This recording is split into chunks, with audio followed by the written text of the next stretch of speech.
The cold iron door slammed shut behind me with a clang. That sound, like a sledgehammer, completely shattered all my fantasies about my boyfriend Ethan. Once upon a time, his heart held a faint promise to take me to Europe, to see the rolling hills of Tuscany and walk the moonlit streets of Paris. However, today, I was ruthlessly pushed by him into this airtight basement. In the air, the smell of rust intertwined with the scent of despair. He took my $500,000 and sold me. The man they called the buyer had eyes as sharp as a hawk. He walked towards me step by step, the immense pressure almost suffocating me. Ethan, with trembling hands, pushed a heavy pelican case in front of the man called Mr. Russo. His voice was filled with unrestrained greed. Mr. Russo, $500,000, all cash, he finished, and eagerly took a step back, as if the case were a hot potato. His eyes darted around, never daring to look at me. And I, like a piece of merchandise with a clear price tag, stood in the basement of this strange country, feeling cold all over, my heart colder than the concrete floor. 3 days ago, Ethan held me tightly, gently painting the blueprint of our future. "Babe, I landed a massive deal at the firm. The partners are giving me a bonus, a trip for 2 anywhere in Europe. I want to take you to see the most beautiful sunset in the world," he said affectionately. I was immersed in the sweet lies he wove, and without hesitation, I quit my job. Full of anticipation, I followed him and boarded the flight to Lisbon. After the plane landed, he said with a sincere face, "I need to handle the travel documents and hotel confirmations." Then he took my passport and ID. I had no suspicion at the time until he brought me to this remote villa outside the city, until the heavy iron door closed behind me, until the fierce-looking Mr. Russo appeared. Only then did I wake up as if from a dream. This so-called romantic journey, its destination, was actually hell. I looked at Ethan. That face that I was once so infatuated with now only felt strange and ugly. My voice was dry and hoarse.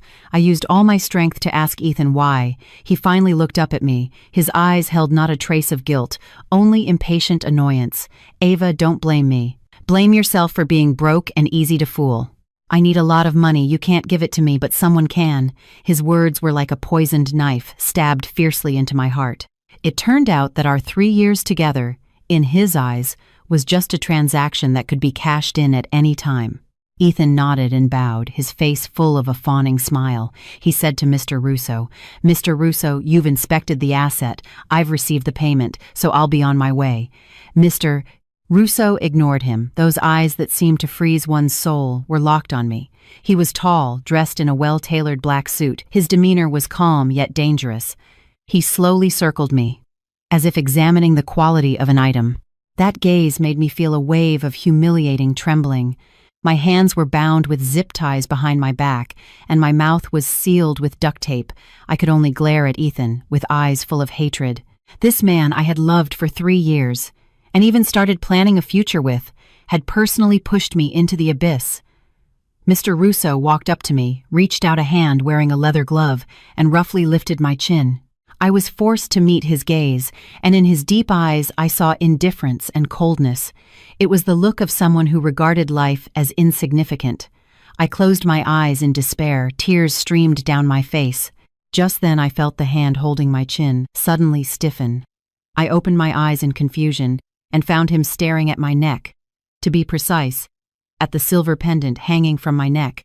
It was a piece of intricate silverwork, forged into the shape of a rising phoenix. I had worn it since I could remember. My mother once told me, "This was your grandmother's. No matter what, you must not take it off." Over the years, it had become a part of my body. At this moment, this Mr. Russo, who terrified me, his gaze changed from its initial sharpness to shock, then to disbelief, and finally a trace of awe and panic welled up. He released my chin. His hand trembled slightly, wanting to touch the pendant, but stopped in midair, as if it were a sacred and inviolable relic. This is yours." His voice was no longer cold, filled with uncertainty and a slight tremor. I couldn't answer. I could only respond with my eyes. He seemed to realize this and immediately turned around, commanding the subordinate behind him in a tone that brooked no argument, "Get that tape off her mouth." The subordinate dared not delay, and immediately stepped forward and roughly tore the tape from my mouth. The sharp pain made me gasp, but I couldn't be bothered with that. All my attention was on the man before me. This man's unusual behavior intrigued me. "I'm asking you, where did you get this pendant?" he asked again, his tone urgent, his eyes locked on the phoenix pendant. I watched him warily, my brows furrowed slightly, my heart full of doubt, not understanding why things had suddenly changed. "My mother gave it to me," I answered truthfully, a trace of caution in my eyes. Hearing the word mother, his body suddenly jolted and his breathing became rapid, his eyes instantly filled with panic. "Your mother, is her name Eleanor Vance?" he asked word by word, his voice distorted by nervousness, his eyes full of anticipation and fear. "Eleanor Vance, that was my mother's name, a strong classic name." I was stunned, my eyes full of confusion, not understanding how he knew my mother's name, and even less understanding why this name caused him to react so violently. "It is." "How do you know?" My voice was wary and puzzled. Receiving a positive answer, Mr. Russo's body suddenly lost its strength. He staggered back 2 steps, his face turned pale, and a fine cold sweat broke out on his forehead. The way he looked at me completely changed. The previous indifference and scrutiny disappeared, replaced by terror, regret, and unease. The subordinates in black behind him looked at each other, clearly bewildered by their boss's abnormal behavior. Ethan on the side was dumbfounded, thinking Mr. Russo had taken a fancy to the pendant. He hurried forward with a fawning smile. "Mr. Russo, if you like the necklace, consider it a gift from me. You can do whatever you want with this woman." As soon as he finished speaking, Mr. Russo turned his head abruptly, his eyes bloodshot with anger. He rushed forward in 1 step and backhanded Ethan hard across the face. Crack. The sharp sound echoed in the basement.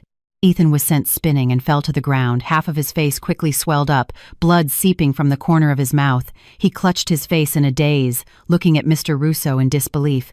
Mr. Russo. What was that for? Shut your damn mouth, mister." Russo pointed at his nose, his voice hoarse with anger. "Do you have any idea who you sold? Do you know you almost got me killed?" He no longer looked at Ethan, as if another glance would be disgusting. He turned and strode towards me, carefully cutting the zip ties on my wrists, his movements carrying a trace of reverence. Once my hands were free, he immediately took a step back, bowed deeply, and said in a tone of awe, "Miss Vance, my name is Marcus Russo. I was blind and failed to recognize you. My failure is unforgivable. Please tell me how to make this right." "Miss Vance, subordinate." I was completely confused.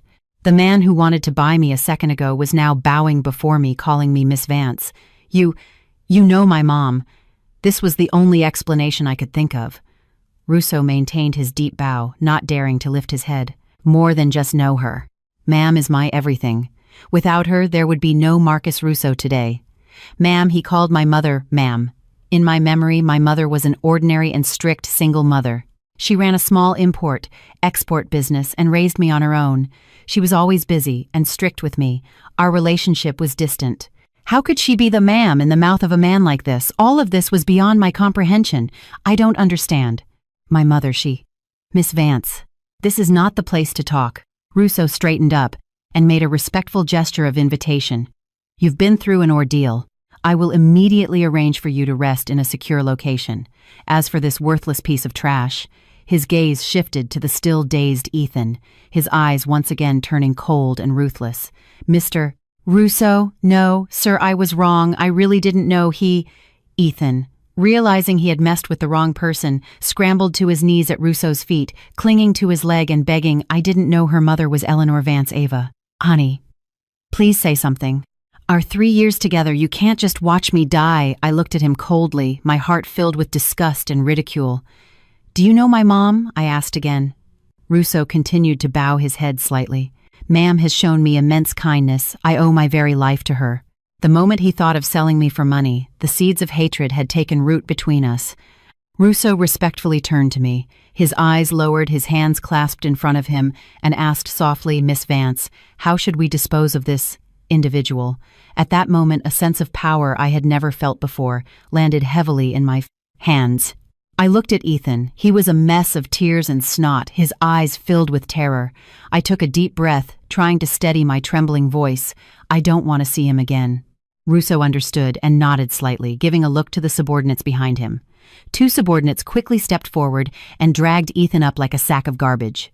Ethan struggled and cursed. "No, Ava, you venomous bitch, I was blind to have fallen for you. You'll get what's coming to you." I ignored him, only feeling a wave of exhaustion wash over me. My legs felt weak. Russo escorted me out of that suffocating basement. The sunlight outside was blinding. I raised my hand to block it. He quickly walked to a luxurious black sedan, opened the car door, and bowed slightly. "Miss Vance, please." I got into the car, and the car drove away from the villa smoothly. I hesitated for a long time and finally spoke up. "Mr. Russo, can you tell me what's going on? Who is my mother, really?" Russo looked at me through the rearview mirror, his eyes filled with reverence. "Miss Vance, it's not my place to discuss Ma'am's affairs. What you've seen is just the tip of the iceberg. The business empire Ma'am has built is beyond your imagination. This Phoenix pendant is the only sigil of Ma'am's direct heir. Seeing the pendant is like seeing Ma'am in person. A business empire." My mind was in a whirl. The mother who reminded me to eat my vegetables and study for my SATs was the creator of a vast business empire. How was that possible? The car stopped in front of a heavily guarded estate. This was a world away from the apartment I used to live in. Soaring walls, a closed wrought iron gate, and a row of security personnel in black suits standing at the entrance.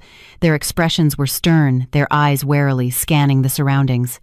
When they saw Russo's car, the iron gate slowly opened, and we drove in smoothly. The estate was the epitome of luxury.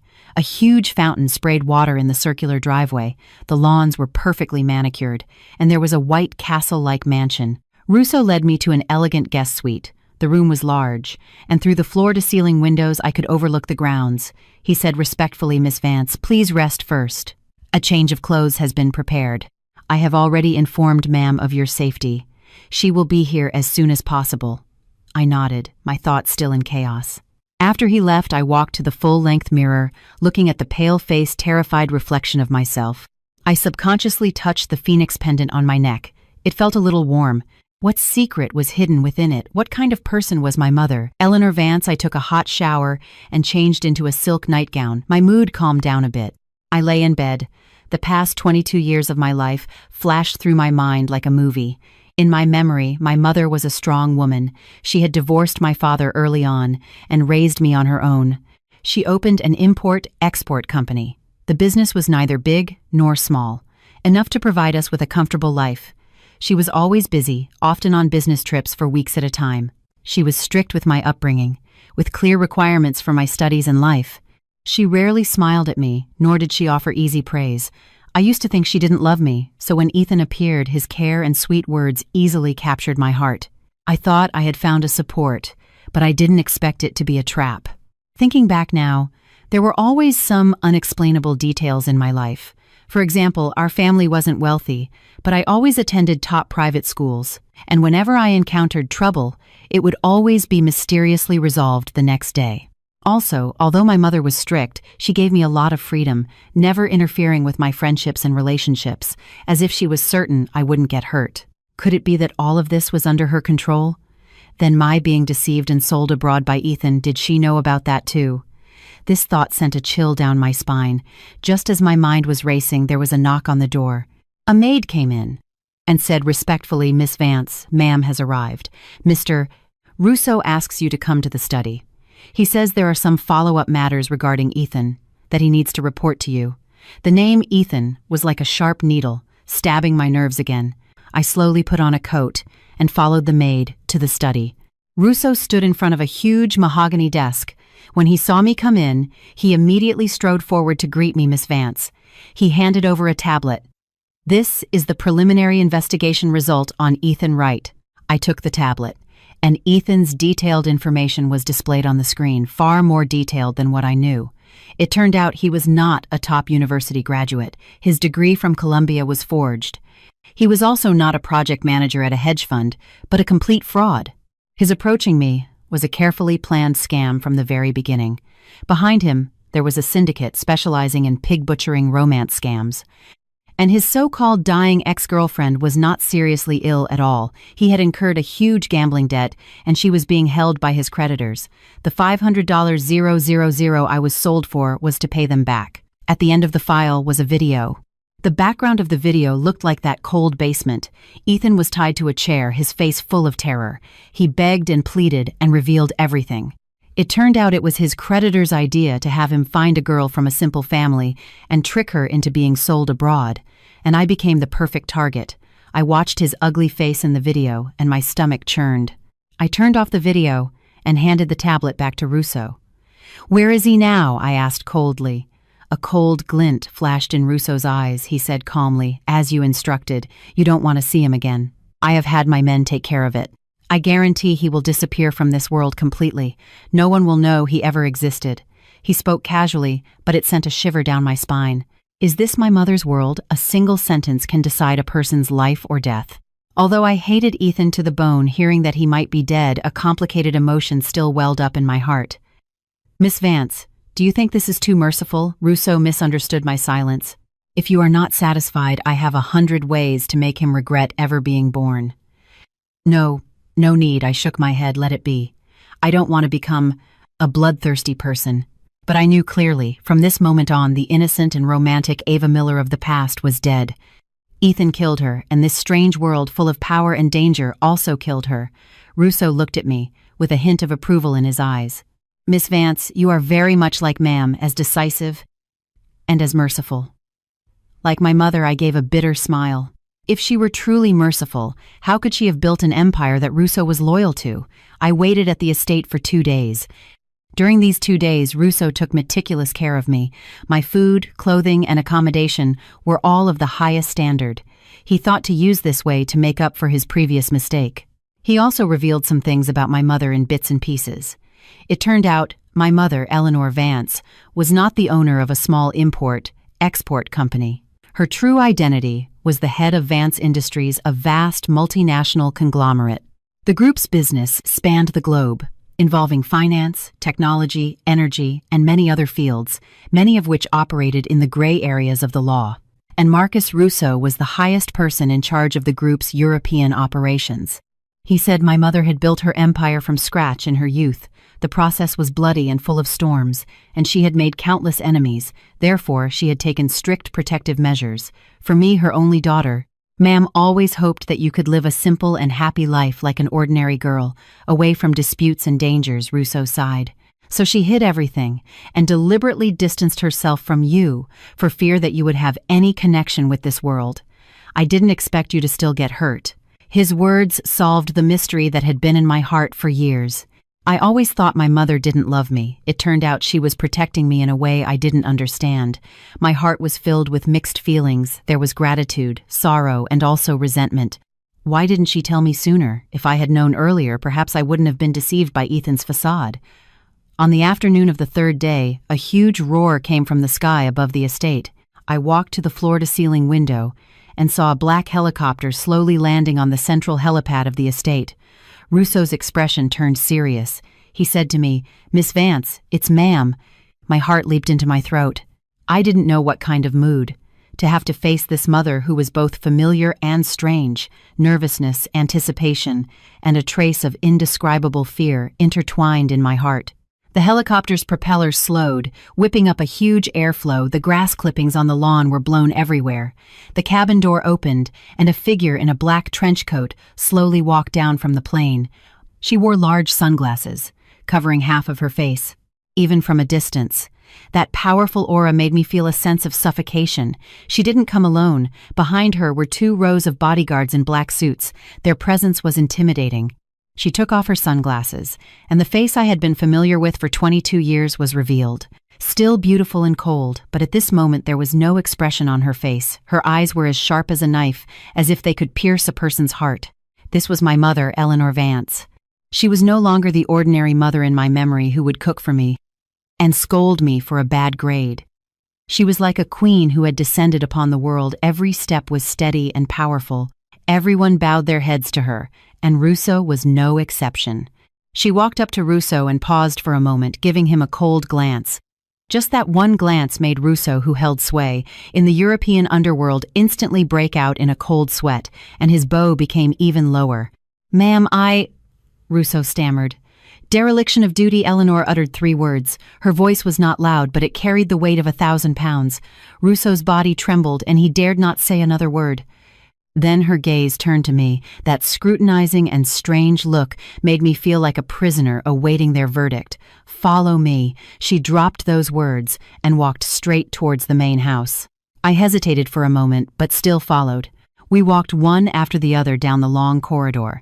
Neither of us spoke. The atmosphere was so oppressive it was suffocating. She led me to the study, the same one where Russo had reported to me before. She sat behind the huge mahogany desk, her hands crossed on the table, quietly looking at me. Under her powerful aura, I felt as small as an ant. "Sit," she pointed to the chair opposite. I sat down at once, my body tense. "Russo has told me everything that happened." Her tone was calm, with no discernible emotion. "You handled it well. You didn't fall apart. You have my strength." I felt a little perplexed. Was that a compliment? But I didn't know how to respond. She suddenly asked, "Do you hate me for hiding this from you for so many years?" I looked up and met her gaze, and I saw a trace of fatigue hidden in the depths of her eyes, and a complex emotion. "I don't know," I answered honestly. "I need time to process all of this." She didn't seem surprised by my answer, and nodded. "From today on, you don't need to know any more. I will arrange for you to go abroad, to a place where no one knows you. I will give you enough money to last 10 lifetimes, so you can continue to live the simple life you want." Her tone was flat, as if she were arranging a trivial matter. My heart sank. I almost blurted out, "What if I don't want to?" This sentence made a look of surprise appear on Eleanor's face for the first time. She re-examined me, as if she were seeing her daughter for the first time. "You don't want to?" Eleanor's brows furrowed slightly. A flicker of an emotion I couldn't decipher passed through her sharp eyes. "Do you know what my world means? It means you will never have a peaceful night's sleep again. It means you could be surrounded by betrayal and danger at any time. Do you think what happened this time was just an accident, Ava? You are too naive." There was a hint of mockery in her voice, as if she were laughing at my overconfidence. These words, far from making me back down, instead stirred up the stubbornness in my bones. I stood up, speaking with some agitation. "I know. It's because I was too naive, that I almost died abroad. It's because I knew nothing about this world, that I took a con man. As my true love, you protected me too well, so well that I was like a useless flower raised in a greenhouse. I don't want to live that kind of life anymore. I don't want to be that fool who doesn't even know who her own mother is." The study fell into a dead silence. Eleanor looked at me quietly, her face expressionless, but her eyes grew deeper and deeper. I didn't know if she was shocked by my words, or if she was contemplating something. After a long time, she slowly spoke, a barely perceptible sigh in her voice. "You've grown up." My emotions instantly calmed down. I sat back down in the chair, looked at her, and quietly waited for her to continue. She sneered, her gaze contemptuous. "You think you can stay just because you want to. Countless people want what I have. You are my only daughter, and also my only weakness. From the day your identity was exposed, it was destined that you would become a target. Your staying will only be a liability to me." The word liability stung me like a needle. I clenched my fists, my nails digging deep into my palms. My gaze was firm, and I said word by word, "I will prove I am not a liability. I will learn everything so you can see that I am not only your daughter, but can also become your asset, your strength." This was the first time I had so clearly understood what I wanted. I didn't want to passively accept arrangements anymore. I wanted to control my own destiny. Eleanor looked at me, her eyes complex and unreadable. After a long time, a faint, imperceptible smile touched the corners of her mouth. "Good. Very good." She nodded. "Since you chose this path, you have to bear the consequences. Starting tomorrow, your education begins." "Education," I looked at her with a puzzled face. "That's right." Her eyes instantly turned sharp. "A qualified successor has to learn much more than you can imagine. Finance law, management, Krav Maga marksmanship, and also how to read people." Her words opened a door to a new world for me. This world was full of challenges and dangers, but it also made my blood boil with excitement. "I'm ready," I responded without hesitation. Eleanor nodded with satisfaction. She got up and walked to the floor-to-ceiling window. With her back to me, she looked out at the estate. She suddenly asked, "Do you think a lowlife like Ethan could get close to you so easily and trick you into going abroad?" I was taken aback then, realized. Yes, according to Russo, my mother's protection of me was very strict. How could a con man like Ethan break through the multiple layers of security unless... "There's a mole among us," I blurted out. Eleanor turned around, a look of approval in her eyes. Not entirely clueless, her tone was flat, but it sent a chill down my spine. "Ethan was just a pawn. The one who really wanted you is someone hiding in the dark. Your return will just lure the snake out of its hole." As soon as her voice fell, there was a knock on the study door. A middle-aged man walked in, dressed in a proper butler's uniform, with a gentle smile on his face. I immediately stood up and shouted in surprise. James Henderson, was our family's longtime butler. He had been in our home since I could remember. He watched me grow up and treated me like his own daughter. He was the person I was closest to besides my mother. "Why was he here too, Miss Ava? You've suffered." James's eyes reddened, his voice choked with emotion. I was about to go forward and comfort him, but then I saw a cold and strange smile at the corner of Eleanor's mouth. Her gaze went past me and fell on James. She spoke slowly, her voice was not loud, but it was like a bomb exploding in the study. "James, tell me, how should I deal with you, a traitor who has fed from the Vance family for 20 years? As Eleanor's words fell, the air in the study seemed to freeze in an instant. I couldn't believe it and whipped my head around to look at James, the James who had watched me grow up since I was a child and always affectionately called me Little Ava. At this moment, his face was deathly pale, the color quickly draining away. His body was frozen in place, his smile stiffened, and large beads of sweat appeared on his forehead. Ma'am, what are you saying? I don't understand." James's voice trembled, his eyes darted around in panic, not daring to meet Eleanor's gaze. My heart sank to the bottom of the valley. His reaction had already said it all. "You don't understand," Eleanor sneered, and strode towards James. Although she was shorter than him, her presence completely crushed him. "Let me remind you, the security personnel around Ava were all your appointments. Every time she went on a date with Ethan, the security was pulled away by you for some reason. A few days before she went abroad, you frequently contacted an overseas number belonging to the Donovan family. Do you want me to show you the call logs and bank transfer records? Shall I put them on the screen for you?" As soon as the words Donovan family were spoken, James's body trembled violently, his legs gave way, and he fell to his knees with a thud. He bowed his head to the floor repeatedly, his face a mess of tears and snot, crying out, "Ma'am, I was wrong, I was coerced. Please, for Miss Ava's sake, spare my life." I stood there in a daze, feeling the world spin, as if it were collapsing.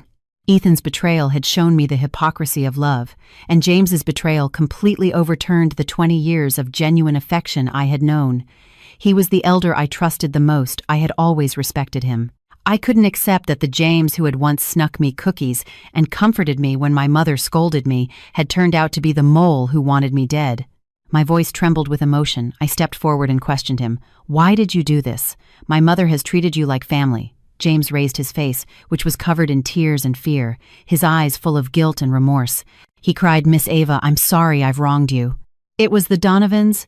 They took my grandson, my only grandson. They forced me to do this. I really had no choice. The Donovan family again. This name was like a poisoned thorn, stabbed fiercely into my heart." Eleanor's voice was calm, as if she were interrogating a criminal who had nothing to do with her. "What did the Donovans offer you? That you would disregard 20 years of loyalty," James explained, sobbing. "They said as long as I cooperated and got Miss Ava abroad, creating the illusion of a disappearance, to make you lose your composure in a business deal, they would give me a large sum of money and send my grandson to a private school in Switzerland. They promised they wouldn't really hurt her." "Wouldn't really hurt?" I sneered. "Selling me to a place like that. Is that what you call not hurting? If it weren't for the phoenix pendant on my neck, if it weren't for the fact that Russo happened to recognize this sigil, what would have become of me? I dared not think." Eleanor coldly uttered one word, "Foolish." "Do you think the Donovans would keep their promise after they used you this pawn? They would have eliminated both you and your grandson. No loose ends." James's body stiffened, a look of despair on his face. Clearly he had never considered this possibility. I looked at James, who was kneeling on the ground, like a stray dog. The sympathy in my heart had disappeared. "Betrayal is betrayal," I sneered inwardly. "No reason can be an excuse." Eleanor no longer looked at James but turned to me, her gaze firm, and asked, "Ava, I'll ask you one more time. Do you still want to stay? This is the world you will face. The people closest to you could stab you in the back at any time." I took a deep breath and met her gaze, my eyes incomparably resolute. "Yes, Not only do I want to stay, I want to make the Donovan family pay the price." Hearing my answer, a gratified smile appeared at the corners of Eleanor's mouth. "Good," she nodded lightly. Then she instructed the bodyguards at the door, "Take him away and deal with him according to the rules. Also rescue his grandson from the Donovans unharmed. Send him away. Don't let them ever appear before us again in this lifetime." The bodyguards immediately stepped forward and dragged the limp James out. I understood my mother was using a cruel method to teach me a lesson about betrayal and human nature. She was also telling me in her own way that even when facing enemies, she had her own principles and bottom line. Only the two of us, mother and daughter, were left in the study. Eleanor walked to the bar cabinet and poured 2 glasses of whiskey, handing one of them to me. "The Donovans have been our family's mortal enemy for decades." She took a sip and said slowly, "Their patriarch Liam Donovan is ruthless and cruel and will stop at nothing to achieve his goals. We have been fighting openly and secretly for years, with both wins and losses. I have always protected you well, so he couldn't find an opportunity to strike. I never expected that after all the precautions. The enemy was inside the house. There was a hint of weariness in her tone. I could feel that James's betrayal had hit her hard. Why are they targeting me? I couldn't help but ask. Because you were once my weakness, Eleanor looked at me, her eyes complex. They thought that by controlling you, they could threaten me and gain an advantage in our business competition. Unfortunately, they miscalculated. She paused, then continued. They didn't know that forcing you out would awaken a sleeping lioness ahead of schedule. From that day on, my education officially began. My life was scheduled to the minute. Every second was precisely utilized. At 6 a.m., I began 2 hours of high-intensity physical and combat training. My instructor was a taciturn former Special Forces operator. His training methods were simple and brutal. Every move was a fatal blow. After the first day of training, my whole body ached, as if it were about to fall apart. I didn't even have the strength to lift my hand. But I gritted my teeth and didn't make a sound.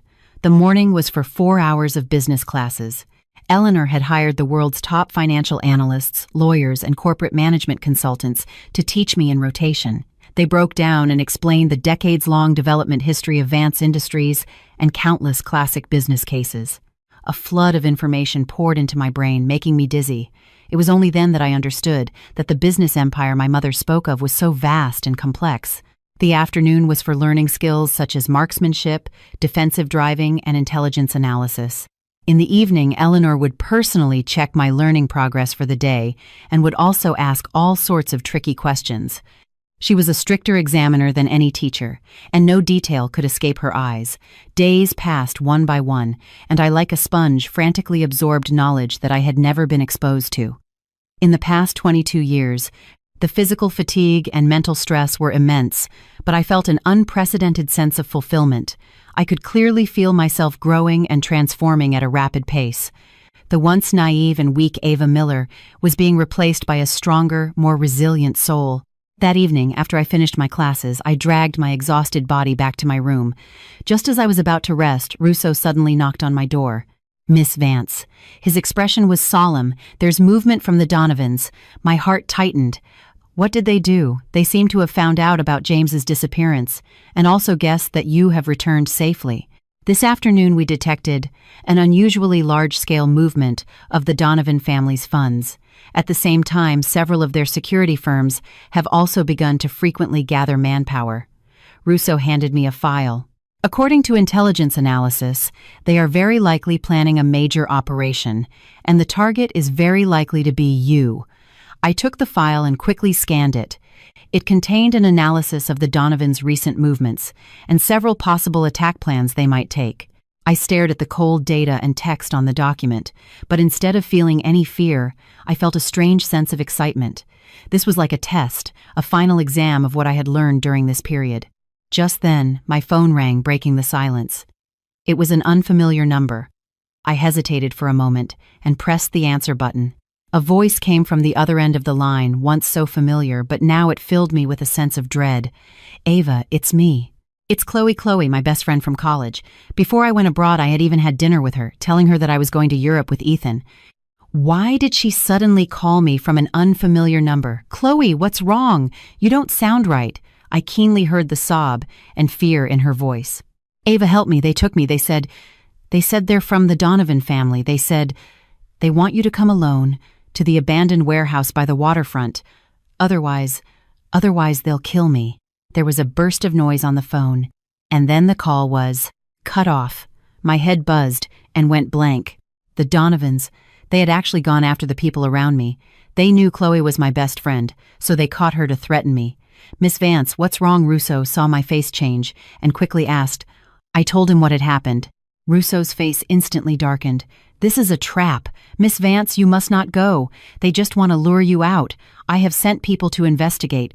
We will be able to find Miss Davis's whereabouts soon. There's no time, I interrupted him, my voice trembling with anger and anxiety. They asked me to go alone. If they find out there's anyone else, they will definitely hurt Chloe. Chloe was innocently dragged into this. She was one of the few people in this world who genuinely treated me as a friend. I absolutely could not let her get hurt because of me. But Miss Vance, this is too dangerous. Russo tried his best to dissuade me. I know it's a trap. I took a deep breath, trying to calm myself down, but I have to jump into this trap. Marcus, help me prepare immediately. I'm going to the warehouse. Also, gather all the manpower you can mobilize. As soon as I enter, immediately surround the place. Don't let a single person escape. Russo looked at me, and in my determined eyes, he seemed to see the shadow of Eleanor Vance. It was the aura of a strategist, calm in the face of danger. He no longer tried to dissuade me, and turned to carry out my orders. I changed into a black tactical suit that was easy to move in, and tied my hair up high. I looked in the mirror. The reflection of myself was so unfamiliar. Her eyes were sharp, her expression was cold, and she exuded an aura that warned people to stay away. I took a small pistol from the drawer. I had practiced with it thousands of times this past month. I skillfully checked the magazine, loaded it, and then tucked the gun into a holster at the small of my back. Donovan family, Liam Donovan, since you have taken the initiative to start a war, then be prepared to bear my wrath. The night was as black as ink. The abandoned warehouse by the waterfront was like a giant beast lurking in the darkness, exuding an aura of danger and decay. I drove a plain black sedan alone, slowly heading towards this death trap. As requested by the Donovans, I did not bring my phone, nor did I have any communication devices on me. But what they didn't know was that there was a grain of rice-sized positioning and eavesdropping device on the button of my jacket. This was a top-of-the-line technology product from Vance Industries that would allow Russo and the others to know my movements in real time.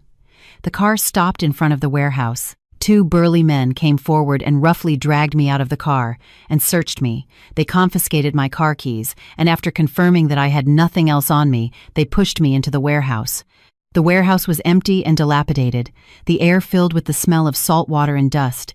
In the center of the warehouse, Chloe was tied to a chair, her mouth was sealed with tape, and there were tear stains on her face. When she saw me, she shook her head desperately, her eyes full of fear and despair. Beside her stood a middle-aged man in his 52nd. He was wearing an expensive suit and was playing with a gold coin in his hand.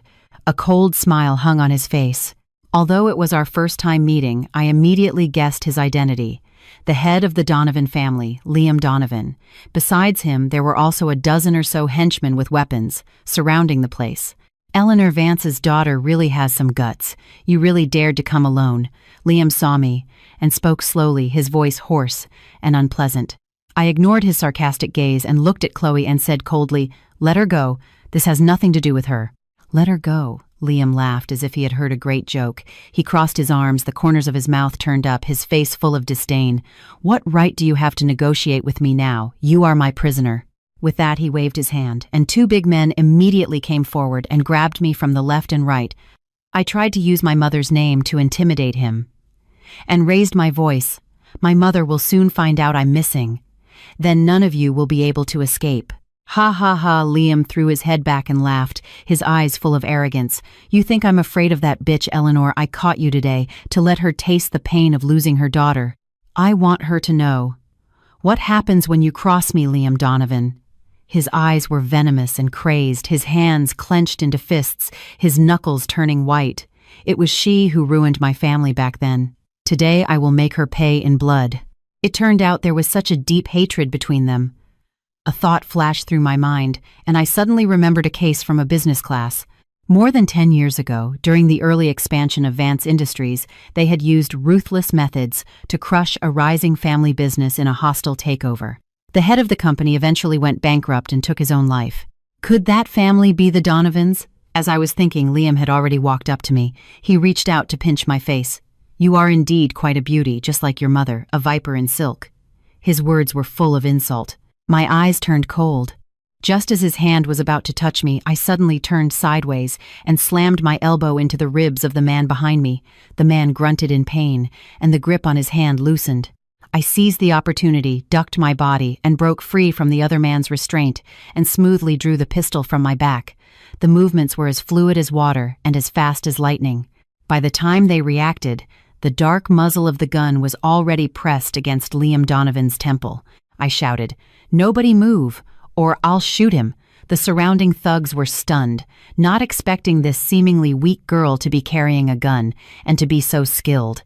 They all raised their weapons and pointed them at me, but they were afraid of hitting their boss and didn't dare to act rashly.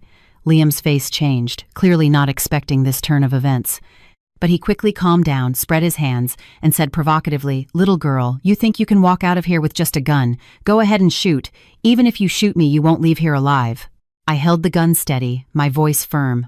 "I don't know if I'll live or not, but I know that before I die, you will definitely be going down with me." The training I had undergone had made my mental fortitude incredibly strong. We were in a stalemate. The atmosphere was extremely tense. Liam gritted his teeth and asked, "What do you want?" I said coldly. "It's simple. Have them release my friend, prepare a car for us, and let us leave safely. Once we're clear, I'll let you go." Liam roared, "In your dreams." At that moment, the sound of multiple car engines and screeching brakes came from outside the warehouse. Immediately after, the warehouse's doors and windows were illuminated by tactical flashlights. Russo's voice came through a megaphone ringing out over the area. "Listen up, everyone inside. You are surrounded. Drop your weapons immediately and release the hostage. This is your only warning." Liam's face instantly turned ashen. He knew he had been tricked. You actually called for backup." Liam looked at me in disbelief, his eyes wide with anger, almost spitting fire. He probably never dreamed that I would be capable of orchestrating this. I looked at him coldly, a mocking smile playing on my lips. "The people outside are my mother's people." "Liam, did you think you were the only one who could set a trap?" Liam's face turned from green to white. He knew he was completely finished today. His carefully planned kidnapping, which was intended to break Eleanor Vance's psychological defense, had instead become the battle that made a name for me.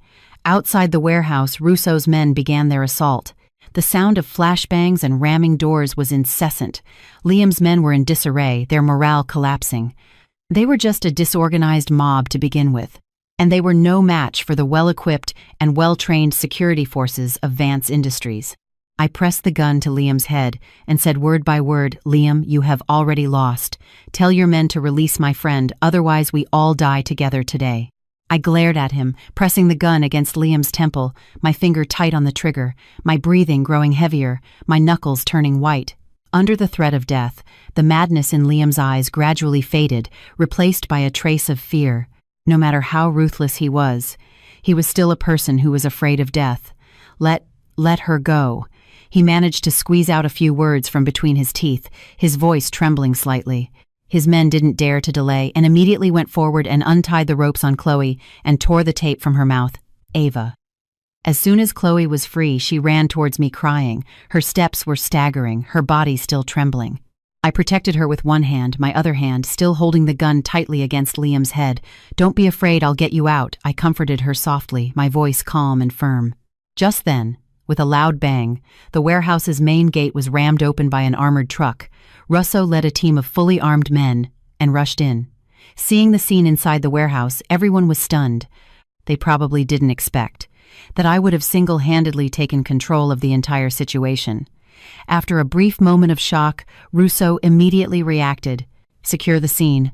At his command, his men moved quickly and subdued Liam's men one by one. Liam watched as his men were taken down, a look of complete despair on his face. He knew the Donovan family was finished. I held Liam at gunpoint, and with Chloe I walked out step by step. Every step was incredibly steady. The city lights shone on me again, but I felt like I had just walked through hell and been reborn. Rousseau walked up to me, his eyes filled with admiration and relief. "Miss Vance, are you all right?" he asked with concern. I shook my head and handed him the gun. "Take care of it." I looked at Liam, who was being held down by the security team, and said coldly, "For those who betray me, I can give them a quick end. But for those who harm the people I care about, I will never be merciful." Hearing my words, Liam struggled frantically, cursing venomously. "Ava, you venomous bitch! You'll get what's coming to you. I'll see you in hell," he stared with wide eyes, his face twisted. I didn't spare him another glance, and directly took the shaken Chloe into Rousseau's car. The car drove away from this abandoned warehouse, and also drove away from that part of my past that I couldn't bear to remember. On the way back, Chloe held my hand tightly, her body still trembling slightly. I could feel her fear, and I comforted her softly. "Chloe, don't be afraid. It's all over now." She looked up at me, her eyes filled with unfamiliarity and confusion. "Ava, who are you? Why do you have a gun? Who are those people?" I looked at her and knew I could no longer hide it from her. "Chloe, I'm sorry. There are many things I didn't tell you." I took a deep breath and briefly told her about my family background and everything that had happened recently. After she heard everything, she didn't speak for a long time, just looking at me with an extremely complicated expression. I knew. Our worlds had become different from this moment on. We might never be able to go back to the way we were. When we returned to the estate, Eleanor was already waiting at the door. When she saw me return safely, a rare expression of relief appeared on her perpetually icy face. Although it was fleeting, I still caught it. "Well done," she walked up to me and patted my shoulder. "Much better than I expected." This was the first time she had praised me so directly. My nose tingled, and my eyes felt a little hot. The grievances, pressure, and fear of this period seemed to have found a release at this moment, but I held back. I didn't want to show any weakness in front of her again. "I told you I wouldn't be a liability," I looked at her and said solemnly. She looked at me, a gratified light shining in her eyes. The two of us, mother and daughter, after experiencing this life-and-death ordeal, the barrier between our hearts seemed to be slowly melting away. The downfall of the Donovan family was even swifter than I had anticipated. The day after I returned from the warehouse, Vance Industries launched an all-out devastating attack on all of the Donovan family's overt and covert businesses. In the financial market, the Donovan stocks plummeted as soon as the market opened, and countless retail investors and institutions frantically sold off their shares.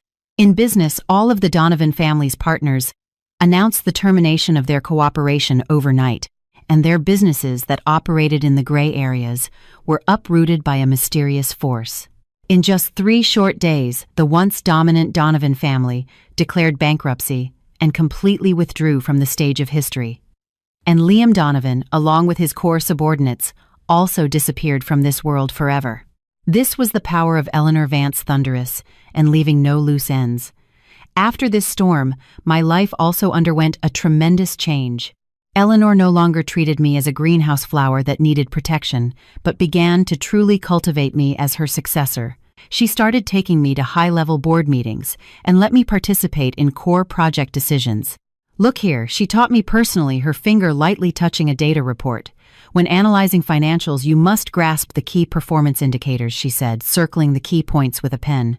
When facing cunning business magnates, she patiently taught me, "During negotiations, your gaze must be firm and your tone must be calm." She demonstrated with a sharp gaze and a voice that was neither servile nor overbearing.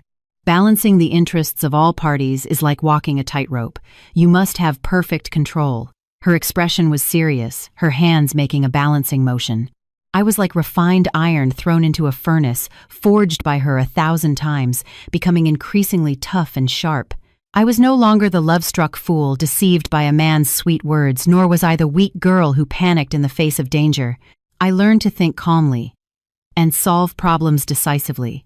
My gaze also became more and more like hers, calm and sharp, exuding a power that brooked no challenge. My relationship with Chloe had a subtle change. After the kidnapping, her eyes held both gratitude and awe when she looked at me. An insurmountable distance had grown between us. Eleanor gave her a large sum of money and said, "Go abroad, start a new life." Chloe's eyes reddened, and she nodded silently. I understood that this was the best protection for her, and also the best ending for our friendship. We might not be able to talk about everything like we used to, but I will cherish this friendship.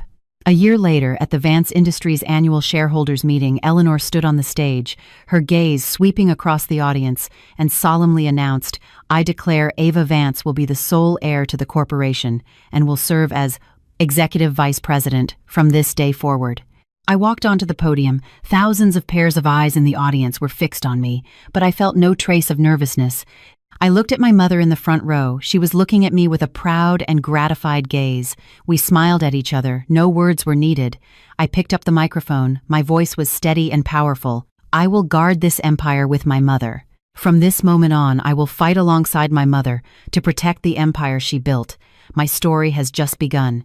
That man named Ethan has been forgotten in a corner of my memory. He was just a stepping stone on my path to becoming stronger. The phoenix pendant on my neck was warm against my skin. It was not just a relic from my grandmother. It witnessed my rebirth and reminded me of the responsibility I shouldered and the queen's path I had to walk.